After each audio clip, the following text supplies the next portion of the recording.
Hello, welcome to episode 44 of Life is Horror, a show where I review new horror movies, discuss horror updates, and end the video with either a horror movie quiz or ranking. Today's episode will be a quiz, a slasher quiz, where I quiz you, not myself. I'm going to read the questions and you answer at home. Pause the video after each question, do whatever you like, and let me know in the comments below how you do at the end. If you stick around that long, that's going to be at the end. But first, we're going to talk about horror movie updates and a few movies from this year called You'll Never Find Me, Lowlifes, which is a Tubi original, and a new indie slasher movie that was released in theaters. Not too many theaters, but some.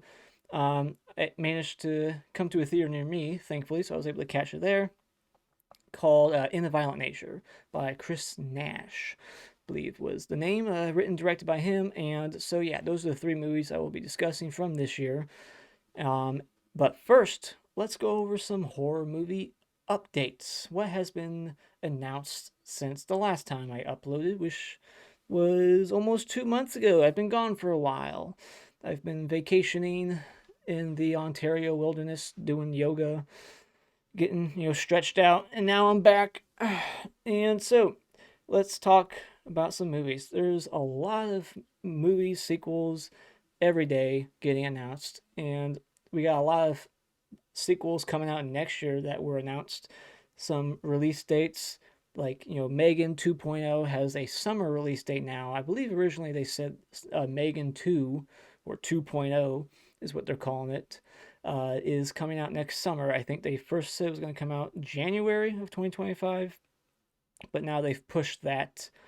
And I already talked about Saw 11 getting pushed back, but now we know that Marcus Dunstan is co-writing the script. I don't know who he's writing it with, but I can only imagine it would be Patrick Melton, who helped co-write all the other Saw movies with him. So yeah, we got Marcus Dunstan coming back to the Saw franchise to write Saw 11. He wrote Saw 4 through 7, and he describes the new Saw movie as being, quote, angry and having something new to say that hasn't been said before in this franchise. So I don't know what exactly that means, but we'll find out next September 26th, I believe. And so I know what you did last summer is getting a sequel or a requel or something. And they're maybe going to bring back the cast from the first movie, Jennifer Love, Huge Tits, and the other guy, Frank something or Scooby Doo. I don't know what his name is, but that guy, maybe. Who knows? I don't care. I do not like this franchise. I don't care if they ever make another one. But that's all we know. We just know that it's coming out. I don't think they've even shot it yet, but it's already got a release date for next summer. So look forward to that. And we got another Insidious movie. Now, I say it like I don't want it, but I like the franchise, but it's just kind of annoying at this point. Like, because they keep acting like this is the last one. So that's why I'm kind of annoyed at this point. Like, really? Another one? Like, they marketed The Last Key as the last one. It's called The Last Key. And then they marketed The Red Door or whatever that one was called. Uh, they acted like that was the last one. I think I feel like that was the vibe I got, anyways, from the marketing. It was like, yeah, this is gonna be the last one. We're gonna have Patrick Wilson, the actor. We're gonna have him direct it, the star from the first couple movies. He's coming back. He's gonna direct it. It's gonna be one last final, hoorah, and then it's gonna be over. Nope. It made money, so they're just quickly pumping out another one next year. It's gonna come out next summer. I don't know who's writing it. I doubt Lee Winnell's coming back. He didn't write the last one, I don't think. So, but yeah, like it's a solid franchise, but I just feel like it's starting to run out of steam. So just let it go. You got a solid 5 movie franchise now.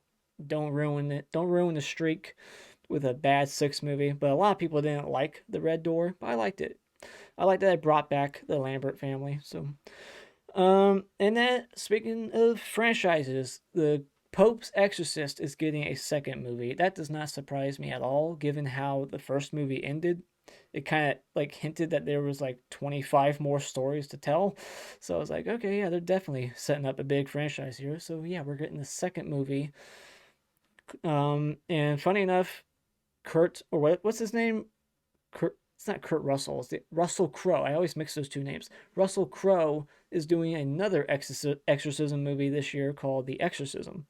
So he's doing two Exorcist movies back to back. I guess that's just his thing now. He just wants to be known as the Exorcist actor now. He's just going to keep doing more of these movies every year, it seems. So yeah, I enjoyed The Pope's Exorcist because of Russell Crowe, but everything outside of his character, I just didn't really care about. That movie was just okay, but exorcism movies don't really, they're not my cup of tea. But speaking of exorcism movies, Mike Flanagan, very awesome horror filmmaker, does a lot of stuff for Netflix. He is now directing the next Exorcist movie because David Gordon Green, I guess, didn't do a very good job with the last movie. I think that movie made money, but critically and fan reception, like everyone hated it. It bombed in that regard, but I think it made money, so it didn't bomb box office wise. I could be wrong, but I don't think it did, which is why they're making another one. So yeah, if it bombed badly, I don't think they would make any more. But yeah, so I guess they're just letting go of David Gordon Green, or maybe he quit after his movie didn't do so well. But I feel like I remember reading that he signed up for three, just like he did for Halloween. But then with this movie, Exorcist Believer, like I said, everyone disliked it so much that I guess he decided to step away. And or maybe Blumhouse got cold feet and said, "Well, no one's gonna watch the next movie if they know this guy directed it also." So they had to switch the directors. So now we got Mike Flanagan instead, and that gives me hope that this movie could actually be good. Because to me, Mike Flanagan has not directed a single bad movie. I like every movie he's done. Um, and my favorite being Hush, which is finally supposed to get a physical release now that Netflix has dropped it from their streaming service. Flanagan has gotten the rights back to his own movie, and he's going to give it a physical release. Thank God. I would like to have that movie in my collection because it's my favorite Flanagan film. It's a good movie, and I wish Netflix would do that for some other movies. Like it annoys the shit out of me that I'll never get to like own the new like Texas Chainsaw Massacre because I'm like a completist. So it's like I would like to own that movie to have it in my Texas Chainsaw collection, but it's a Netflix movie and they don't release shit on physical media, so it's like I'll never get to actually like own it. And have like special features, director's commentary, behind the scenes stuff. Like Netflix doesn't really offer that. I don't think they do. I've never seen it. So that just annoys me. But now Mike Flanagan can put his originally Netflix exclusive Hush is now going to be physically released with hopefully an audio commentary. I would like one for that. 47 Meters Down is now going to be a trilogy. I guess Uncaged wasn't bad enough. They felt like they had to make another one, so we're getting another freaking shark movie. Yet again, I'm just so done with the shark subgenre. It's such a bad one. To me, it's like there's three great shark movies outside of Jaws. There's Deep Blue Sea, The Shallows, and the first 47 Meters Down. And then that's it. Like, I cannot find anything else that's anywhere near that caliber of good. They're all just so just the same movie again and again. It's like we gotta go hunt the shark and blow it up, and they always have like that ocean pollution like message shoved down your throat so heavy-handed. It's like we're ruining the oceans, and that's why the shark's so mutated, or that's why the shark's acting different because we're the problems. And it's like, yeah, I get it. And then it's always bad CGI sharks, and the characters are all the same. There's always like a authority figure who won't shut down the beach. We need those summer dollars. They're all the same. I'm just sick of this whole genre of movies because they suck. But yeah, we're getting another one. But it's called 47 Meters Down: The Wreck, and it's going to be directed by Patrick Lussier or Lussier, however you say that last name. He's going to direct it, the editor of the Scream franchise, and he directed the My Bloody Valentine remake and that movie Trick. which I didn't like. Very hit and miss director with me. I think he did that Drive Angry film also, and that one was very weird. Kind of a mixed bag for me. So, yeah, that's all I'll say for now. All right, so another thing I want to do just very quickly is play a little fun game that I started 1 or 2 videos ago where I go on Twitter and I answer these fun little wish would you rather questions. And I wish I had a way to like pull up these pictures on my phone on my screen right here, but I'm not like very tech savvy. It might seem like I am because I run a YouTube channel, so I'm using the computer, so you think I would know how, but I don't. I can't figure it out. I can't figure out a way to send pictures from my phone to my computer and then pull it up here so you guys can see what I'm looking at. But I can't. I haven't figured it out yet. So until then, I'm just gonna have to look at my phone like this and read these which would you rather horror edition questions. So it's kind of like there's always like those red pill, blue pill. If you ever scroll through Twitter and you like horror pages, this shit will pop up all the time. Pick one of the four or pick two for a double feature, like that kind of stuff. So instead of just replying to these things on Twitter, I figured I'd screenshot them and read them here and tell you my answer. So here we go. Red pill is, and it's which would you rather. So what's the better section of movies? Red pill is Texas Chainsaw Massacre, The Shining, and a movie I can't read the title for, Hitcher. The Hitcher and Black Coat's Daughter. And then the blue pill is Halloween, The Fly, House of a Thousand Corpses, and Doctor Sleep. Okay, so the left column, I will say, has the better selection. Yeah, because with the left column, I love the Black Coat's Daughter. That's like a 10 out of 10 movie for me. Love the original Texas Chainsaw Massacre. Really like The Shining, but I don't love it like everyone else. The Hitcher, I've only seen once. It's a good movie from what I remember, but I wasn't crazy about it.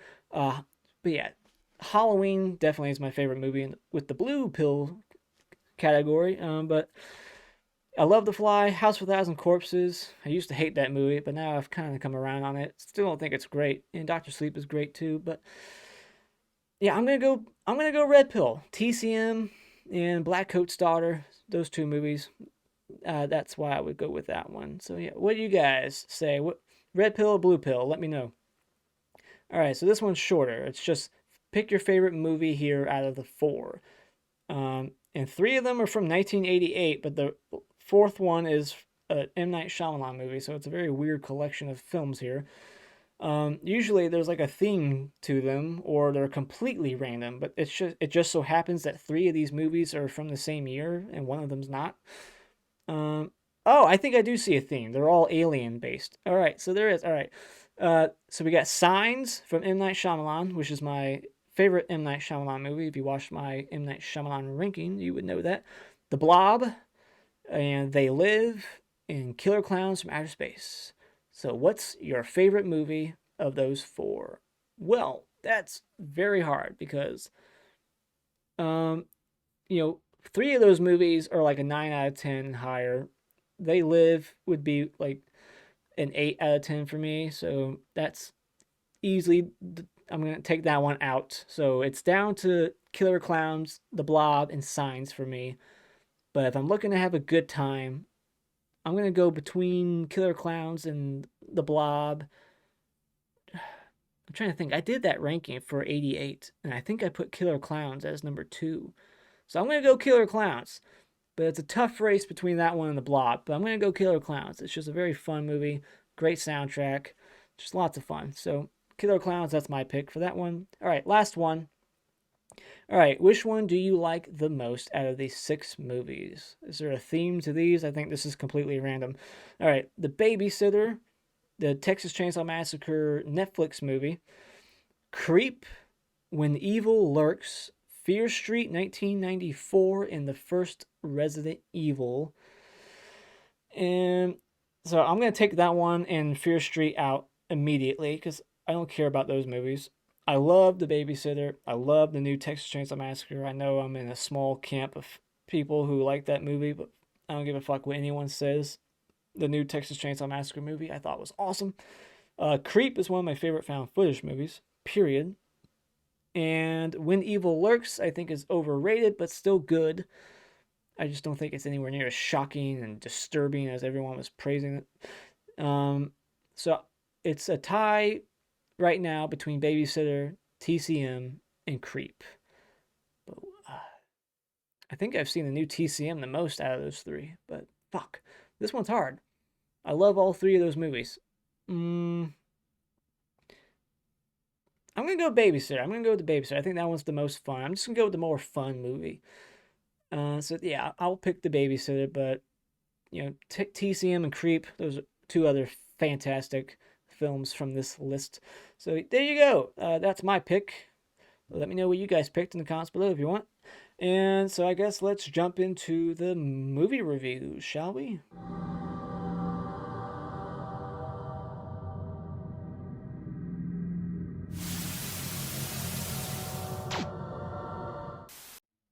All right. You'll Never Find Me. This is on Shudder now, and it's, I believe, an Irish or British movie, and directed by Indiana Bell and Josiah Allen. And it's the plot synopsis says Patrick, a strange and lonely resident, lives in a mobile home at the back of an isolated caravan park. After a violent thunderstorm erupts, a mysterious young woman appears at his door seeking shelter from the weather.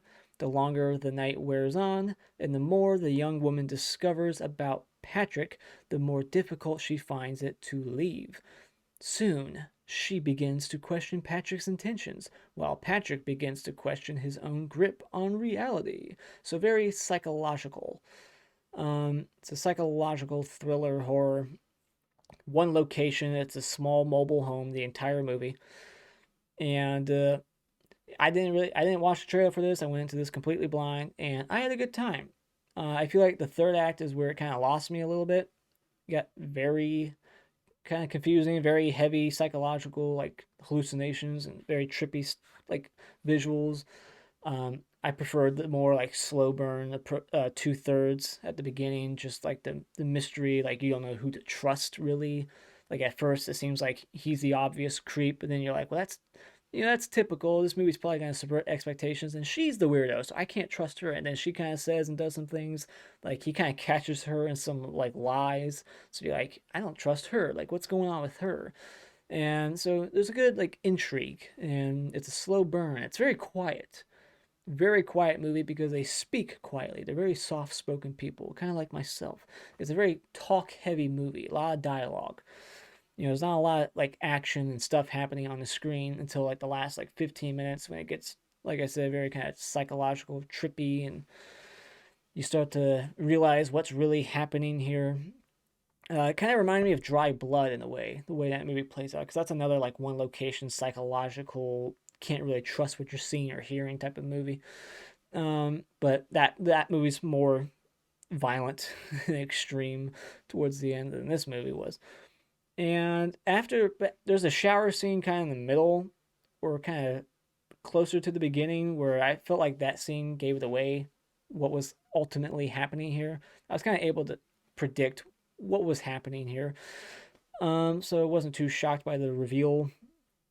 And the third act, like I said, kind of lost me. And the acting's really good. I really like the two, really the only two characters and actors in the movie. I thought they were great. So kind of reminded me of The Apology. That movie also is like a very talk heavy, slow burn, psychological thriller. Two people, one home, just talking to each other, slowly, peeling back the mystery. More secrets revealed as it unfolds. So I'm starting to like these types of movies more and more. And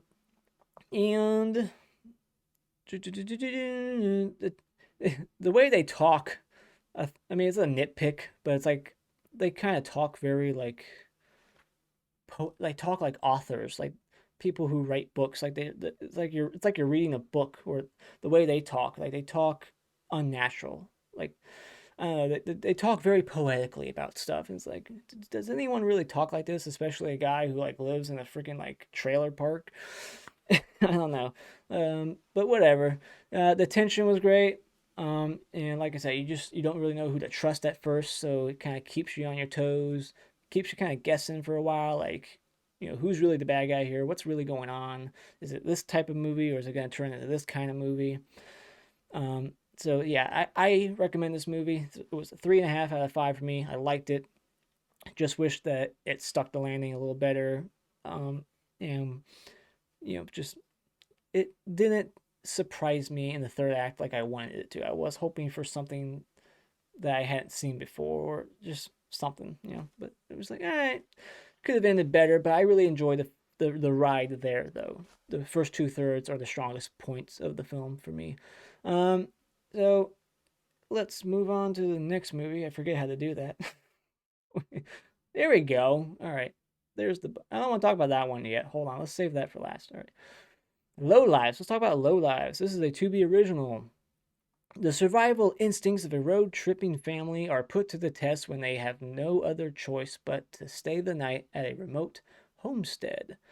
Directed by Tesh Gutikonda, and Mitch Oliver, and this stars nobody I would know, except for Richard Harmon, because he's going to be in Final Destination Bloodlines, and he was in Grave Encounters 2.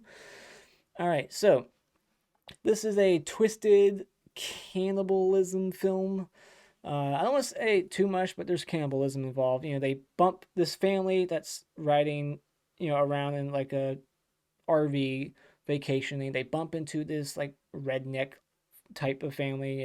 They live deep in the woods, and you just instantly don't trust them. And but then the movie goes into some other places, and this is a movie that is really trying to subvert expectations around every corner.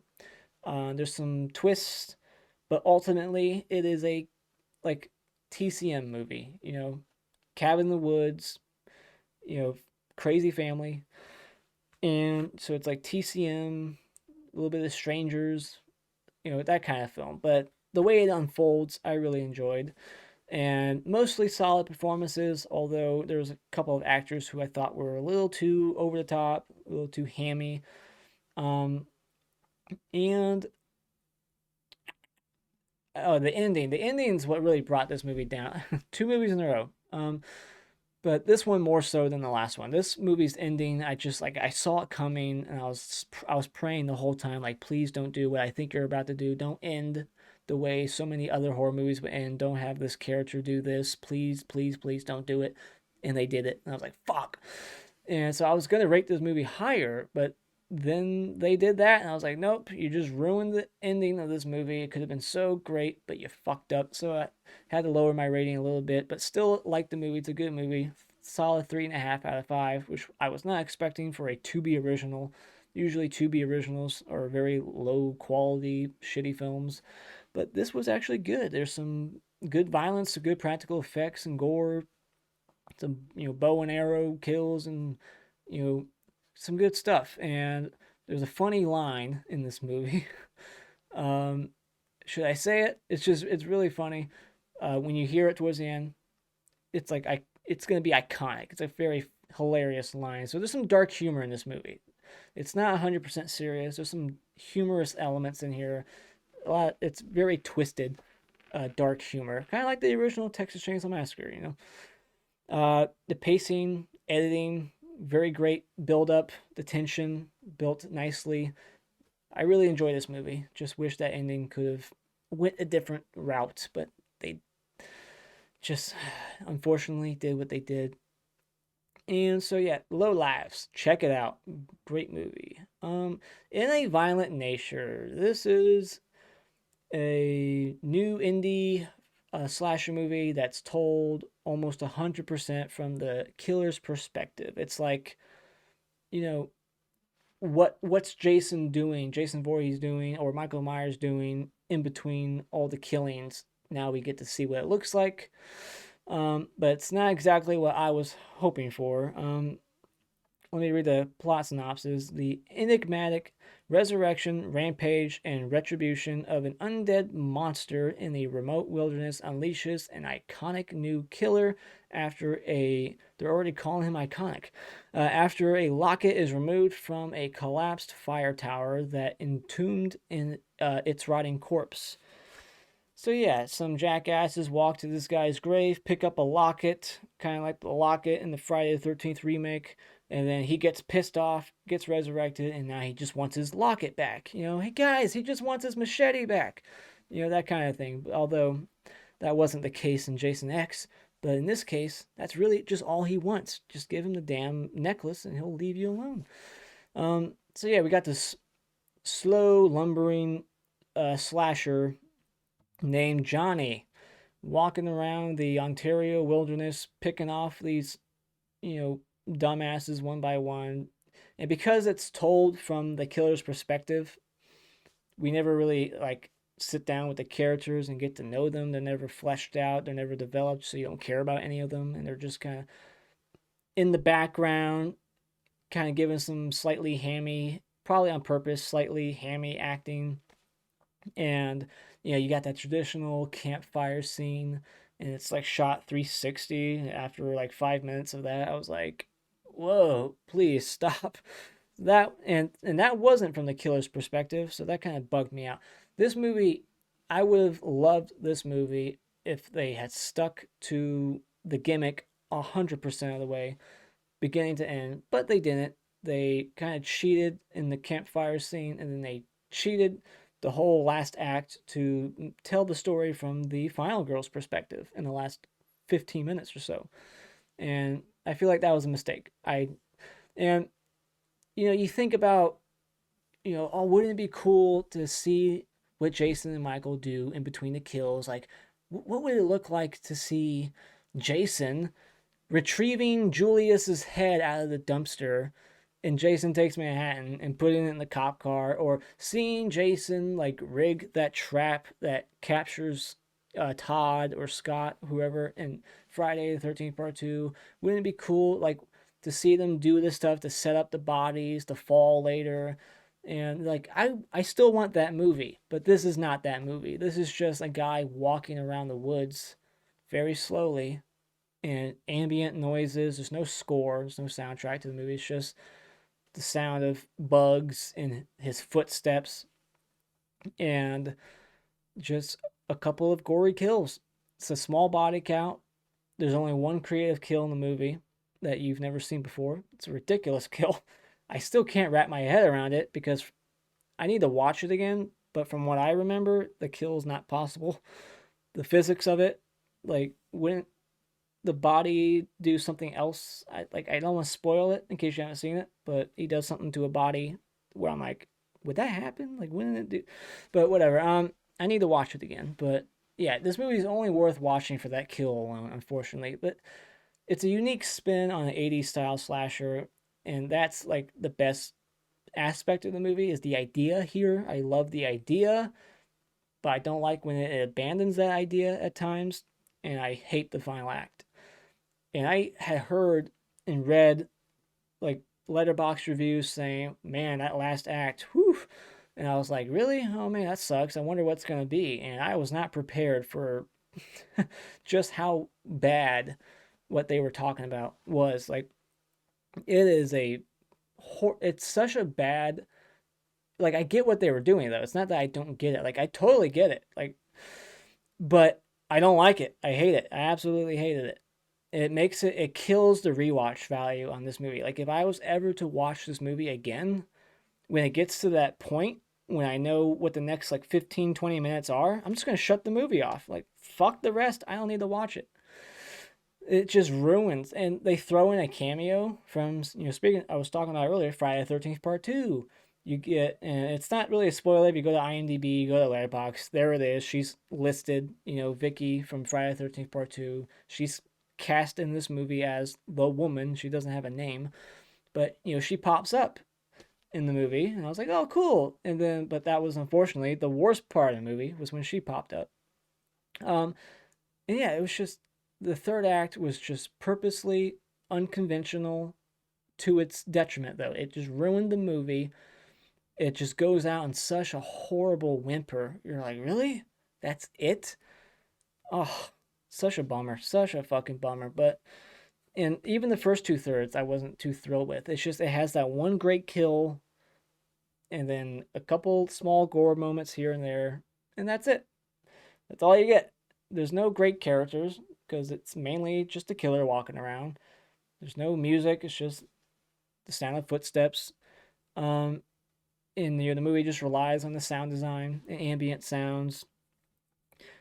I wanted more from this movie. I wanted better kills outside of the one. I just wanted more of that style kill throughout. But the first kill is a cutaway, and I think there's another cutaway kill or something that's just kind of the first half of it's off camera, then you get like aftermath later on. But I don't know, like, and it's a small body count.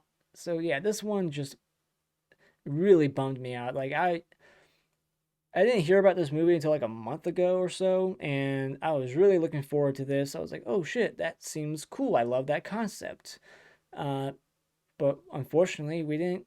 They didn't do much with that concept. It was just all right. Let's just film this guy walking through the woods, and he's walking through the woods over here, and he's walking through this cabin, and now he's walking through the woods again, and all right, here's a kill, and it's like, come on, you gotta do more than that. Like I want to see him like rigging traps and like, and there's only one scene where he does something kind of like that, where he like causes a distraction.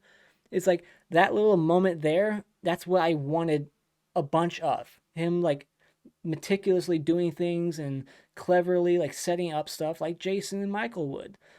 Like, but it was just no, just walk, walk, walk, kill, walk, walk, walk, kill, and only one great kill in the movie. So fuck, it just really bummed me out. And this is a movie for like a small niche audience, like only slasher fans, like hardcore slasher fans, are going to like this movie. But even and I am a hardcore, like that's my favorite genre of horror. I love slasher movies. That's what got me into the genre when I was like 5 years old, watching like Chucky and Jason and Michael. But this, even though it's my favorite kind of movie, it just did not work for me. I was kind of on board for the first half, and it had that one great kill. I was like, awesome. And I wanted to do that kill to a fucker in my audience because there was a guy in my audience, and maybe this hurt my experience, but even putting this asshole in the theater aside, the movie still wouldn't have impressed me because of that third act and everything I said before about the other kills not really being that great. But there was an asshole in my audience who was clearing his throat really loud every like 15 to 20 seconds. I am not exaggerating. I'm not just saying that to make it sound worse than it was. Like I was literally like to a point, it just that's all I could focus on. So I was just counting the seconds, like 3, 2, there it is, another clearing the throat. Like every 15 to 30 seconds max, this guy was clearing his throat throughout the entire fucking movie. And if you're that kind of person, kill yourself. Don't go out in public. Like it should be like a rule, some kind of law, something. If you have some kind of condition, you're constantly clearing your throat or constantly farting or anything. If you are just so fucking annoying as a human being, stay home. Don't go to the theater and ruin other people's experience.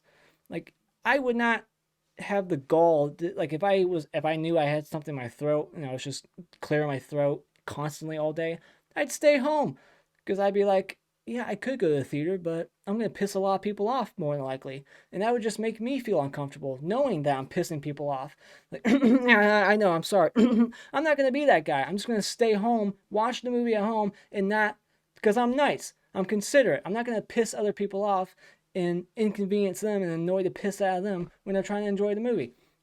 Especially a movie like this that's so quiet. Like I said, no score, does not allow a lot of loud noises. So all I can hear is this asshole in the theater clearing his throat.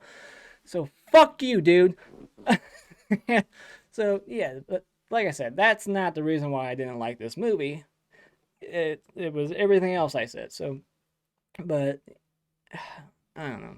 This movie, it's a 3 out of 5 for me, meaning it was okay, but only because of a few moments here and there in the premise. It's mainly just that premise, the gore, the practical effects was really good. So, but even the 3, I think, is being a little generous of a rating for this movie. But yeah, who knows? Maybe on rewatch I'll like it a little bit more, but I doubt it because that third act, I don't see how that has any rewatchability.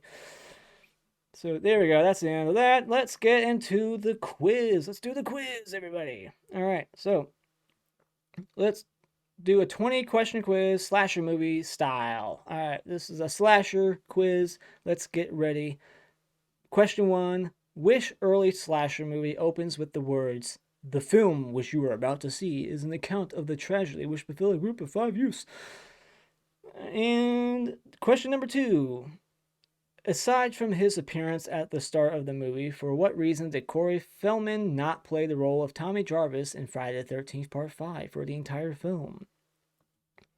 Question 3. What is the original title of the slasher movie, The Mutilator? I'll give you a hint. The original title, is in the theme song during the movie. Question 4. Which slasher movie features the poster tagline, "This isn't hell, this is Holland"? Question 5.